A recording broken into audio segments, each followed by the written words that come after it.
Assalamualaikum guys, selamat datang kembali di Guru Gembel Channel. Sewaktu-waktu saya datang ke sebuah sekolah favorit di salah satu kota, yang di sana saya disambut dengan sangat luar biasa dan antusias oleh kepala sekolah yang juga sangat baik hati, sangat ramah, dan memberikan apapun yang ada di sekolah untuk disuguhkan kepada saya. Bahkan apa yang tidak saya minta pun dia suguhkan. Tetapi dalam pertemuan yang hangat itu, tiba-tiba ada tamu dan Pak Kepala Sekolah itu izin dan akhirnya pergi selama kurang lebih 1 jam lamanya meninggalkan saya. Apa yang terjadi sebenarnya adalah ketika dia pulang lagi, dia menceritakan bahwa biasa wartawan. Nah, dia bilang seperti itu. Kenapa memangnya dengan wartawan? Ya, katanya di sekolah itu kadangkala memang didatangi oleh wartawan-wartawan yang mencoba untuk mengulik cerita-cerita buruk terkait dengan sekolah itu. Dan sambil melakukannya, para wartawan itu mencoba untuk sedikit mengintimidasi bahwa, Pak, ini bisa loh naik ke media, tetapi bisa juga tidak naik. Ini tergantung pada kesepakatan dan saling pengertian di antara kita. Gitu kata wartawannya. Ya, ini semacam ancaman bahwa kami memiliki kemampuan untuk mengekspos kesalahan sekolah ini, tapi kalau misalkan tidak mau diekspos ya sudah, tidak apa-apa, tapi ada uangnya, ya semacam yang seperti itulah bahasa-bahasa di antara para koruptor itu. Ya, Pak Kepala Sekolah itu kemudian melanjutkan bahwa ya pada akhirnya kita akan kesulitan sekali untuk menghadapi para wartawan itu. Jadi ya dikasih aja lah sedikit mah gitu. Lah terus saya jadi bingung, emangnya apa masalahnya? Kan sekolah ini sekolah favorit, sekolah ini sekolah bagus. Emang ada sesuatu yang negatifnya? Ada sesuatu yang bisa diekspos dan dijual di media massa? Ya, pada akhirnya di situ terkuaklah banyak cerita yang sebenarnya sudah sangat lumrah, yaitu bahwa di sekolah kita, di banyak sekolah di Indonesia itu banyak sekali terjadi kasus penyelewengan dana, korupsi, hal-hal yang tidak baik dan sebagainya. Setidaknya yang umum kita ketahui, misalkan ada pungli dari sekolah terhadap siswa dan orang tua siswa. Misalkan sekolah sudah dilabeli gratis karena sudah ditanggung oleh pemerintah begini begitu, tapi ada saja cara sekolah untuk menarik biaya dari sekolah, dari siswa dan dari orang tua. Kita mengetahui itu kan. Kemudian masalah yang berikutnya itu korupsi dana BOS. Nah, ini juga umum lumrah terjadi di sekolah-sekolah di Indonesia. Kemudian ada masalah korupsi kolam renang, ada masalah korupsi studi tour, ada masalah korupsi baju seragam, dan lain sebagainya. Banyak sekali. Kita juga mengetahui adanya misalkan suap yang dilakukan kepala sekolah kepada dinas tertentu agar dirinya ditempatkan di sekolah favorit anu, di desa anu, di kampung anu. Itu ada juga seperti itu.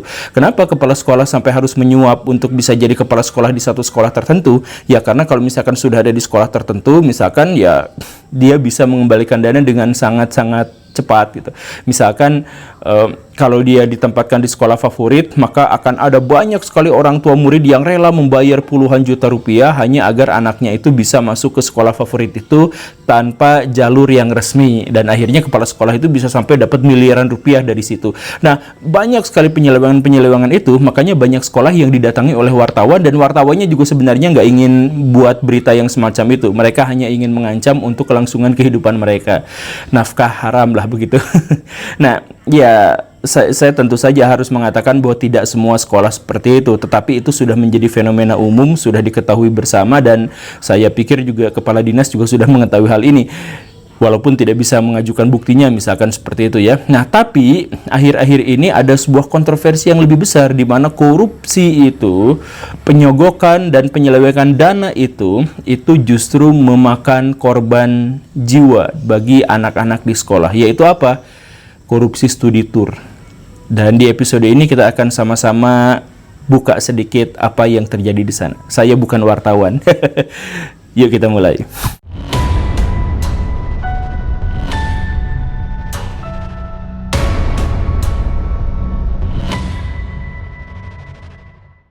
Belakangan ada sebuah kontroversi ketika beberapa pejabat publik di daerah-daerah memutuskan untuk mengharamkan studi tour dilakukan oleh sekolah-sekolah, khususnya kalau dia berkeliaran keluar wilayahnya, keluar daerahnya. Apa masalahnya? Ya karena masalahnya adalah banyak sekali kasus kecelakaan yang menimpa bis-bis studi tour yang menyebabkan juga kematian terhadap siswa-siswa sekolah di Indonesia.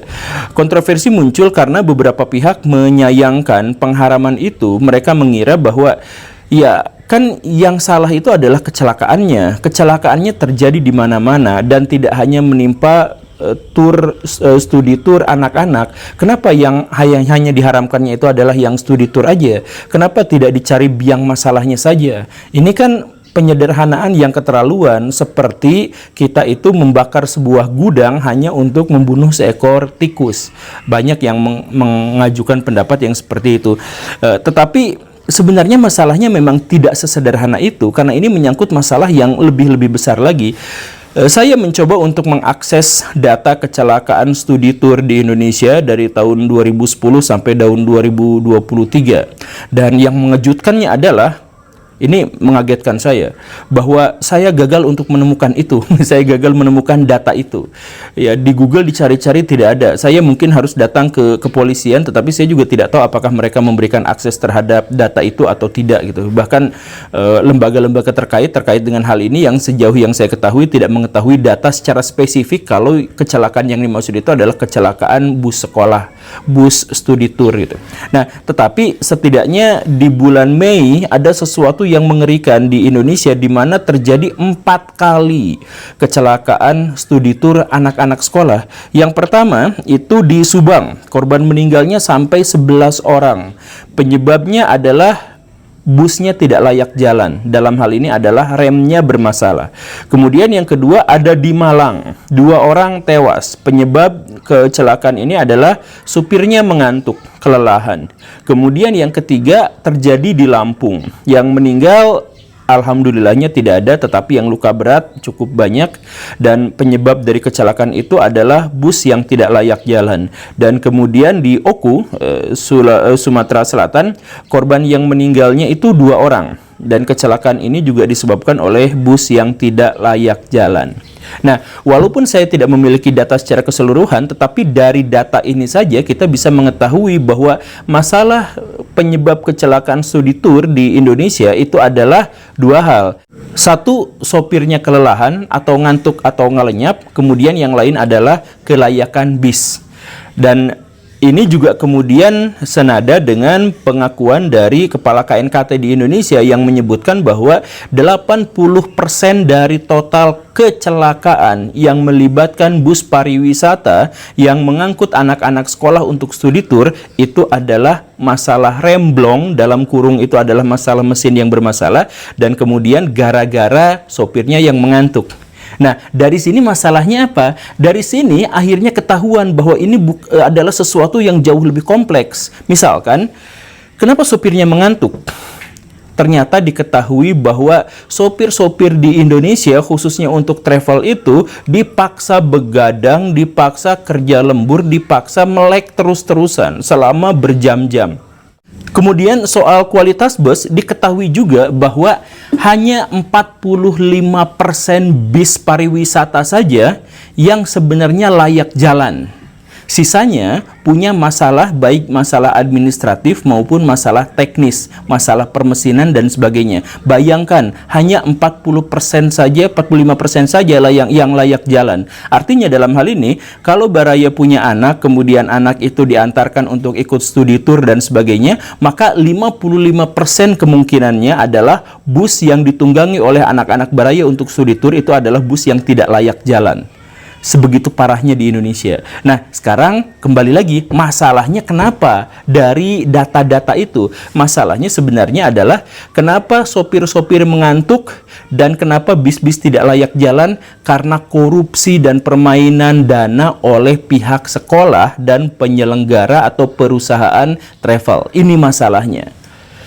Jadi gini Baraya, ketika Baraya ikutan studi tour dulu waktu di sekolah, Baraya dibebani uang sekian-sekian gitu kan, uangnya sangat tinggi gitu kan.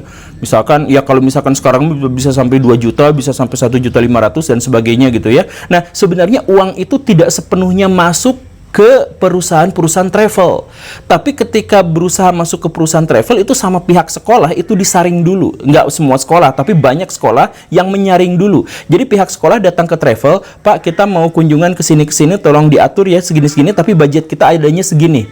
Budgetnya itu press sampai sepres-presnya, sampai sesedikit-sedikitnya. Bahkan banyak perusahaan-perusahaan travel yang sakit hati karena di pressnya itu bisa sampai setengahnya, bisa sampai sepertiganya. Jadi si dananya itu habis.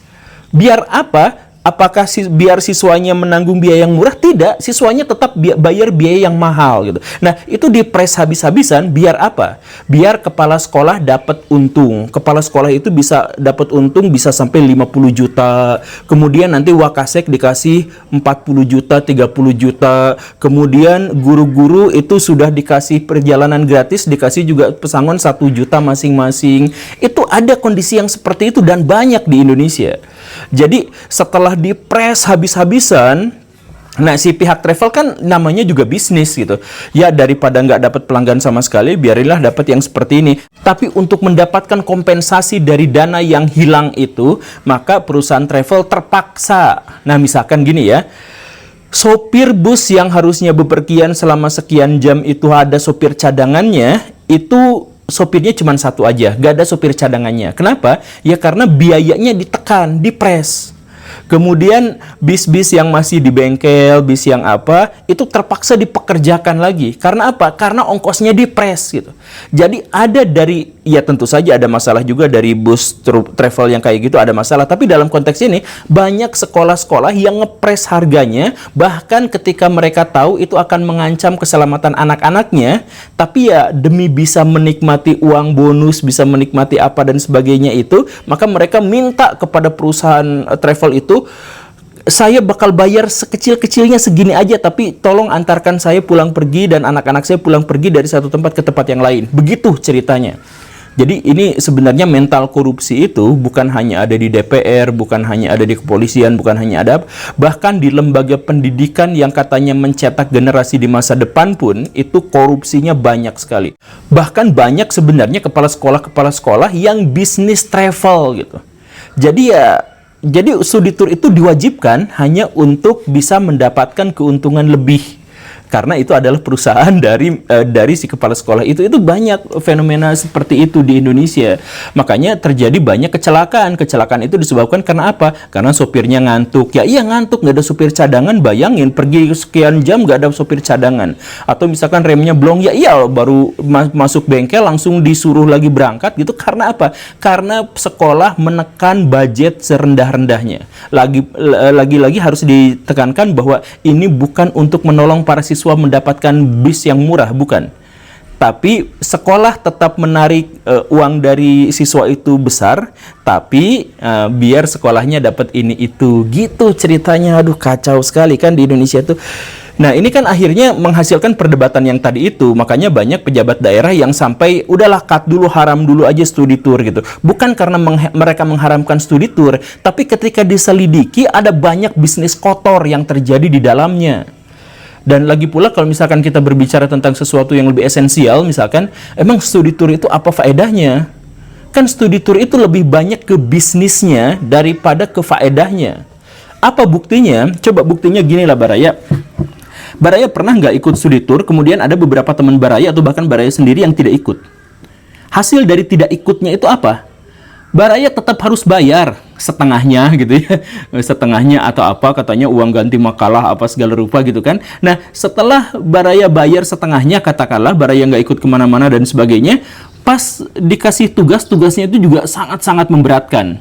Sedangkan yang studi tour itu jalan-jalan ke sana ke sini terus disuruh bikin laporan. Laporannya nggak pernah dibaca sama guru, jujur saja. Laporannya nggak dibaca, sekalinya dibaca juga oh iya langsung selesai. Sejelek apapun, sengasal apapun Baraya bikin laporan dan makalah tetap langsung diterima.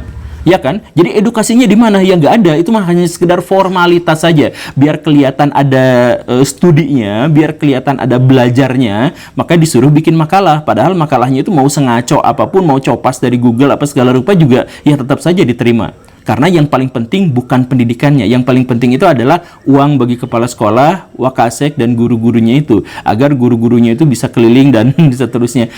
Dan saya juga pernah mengalami, saya kan guru juga, pernah mengalami pas misalkan mau studi tour dan sebagainya itu ada pihak sekolah tuh yang di grup WA-nya itu obrolannya tuh ya, wah nanti kita jalan-jalan gratis, nanti saya mau bawa keluarga, saya mau bawa ini, ya udah sok bawa aja ibu nanti kesana kesini gitu. Jadi itu tuh jadi jadi apa ya? Jadi semacam pesta aja buat guru-guru, bagi hiburan dan liburan aja buat guru-guru, tapi pakai duit dari siswa. Coba Baraya bayangkan, kan di Indonesia itu nggak semua orang tua mampu secara finansial, ada yang sampai ngutang ke tetangga, ada yang sampai minjem ke pinjol, ada yang ya yang macam-macam lah upaya mereka untuk bisa membuat anaknya studi tour, karena kalau tidak ikutan studi tour maka anaknya akan malu sendiri pas pulang dari studi tour, semua teman-temannya bercerita begini begitu tentang keindahan alam, sedangkan dia murung sendiri nggak punya teman. Itu kan orang tua mana yang tega ngelihat anaknya seperti itu, yang membayangkan anaknya seperti itu. Jadi mereka rela aja merogoh kocek sekian juta gitu untuk diserahkan kepada travel pada sekolah untuk studi tour. Padahal uang itu tuh sekitar setengahnya atau kurang dari itu tuh itu tidak diserahkan pada travel, tapi untuk pesta-pesta para guru dan kepala sekolah. Lalu apa solusinya? Ya, saya pikir video ini juga adalah bagian dari solusi, di mana saya mewartakan sesuatu yang memang harus segera diperbaiki. Dan Baraya yang ada di rumah, Baraya yang sedang nonton sambil rebahan video ini juga, ayo kita suarakan kepada orang-orang, kita sampaikan keresahan kita bahwa di sini ada sebuah masalah yang sangat akut terkait dengan pendidikan kita, bahwa ada korupsi, ada penyelewengan dana, ada keserakahan yang dilakukan oleh oknum-oknum kepala sekolah, guru-guru, dan wakil kepala sekolah di Indonesia. Jadi silahkan doakan dan semoga mereka semua insaf. Nah, solusinya gimana? Ya sekali lagi solusinya adalah suarakan aja terus-terusan biar kita menemukan jalan keluarnya. Karena kita bukan pejabat, tapi kalau misalkan Baraya adalah pejabat, silahkan buat regulasi yang cukup untuk menyelesaikan masalah-masalah semacam ini. Terima kasih karena sudah menyimak. Saya Guru Gembul. Assalamualaikum warahmatullahi wabarakatuh. Apa Guru, tadi saya melewati jalan di belakang. Assalamualaikum Baraya, ini Guru Gembul dan sekarang saya mempromosikan buku karya saya yang alhamdulillah diterbitkan oleh Narasi. Judulnya adalah 50 Muslim Paling Berpengaruh dalam Sejarah Peradaban Islam. Ini temanya, polanya, alurnya ngikutin kayak Michael Hart yang zaman dulu. Nah, sekarang ini urutkan Muslim paling berpengaruh ke 1, ke 2, ke 3, ke 4, sampai ke 50. Tentu saja Nabi Muhammad tidak diikut sertakan ya, karena itu udah beda level, tapi ini sangat cocok untuk orang-orang yang ingin menambah wawasan tentang hasanah peradaban Islam. Jadi silahkan beli bukunya, dan ada edisi spesial yang ditanda tangan, tapi beli bukunya harus di James Book, dan nanti akan ada di semua toko buku di Indonesia, online, offline. Assalamualaikum warahmatullahi wabarakatuh. Beli ya.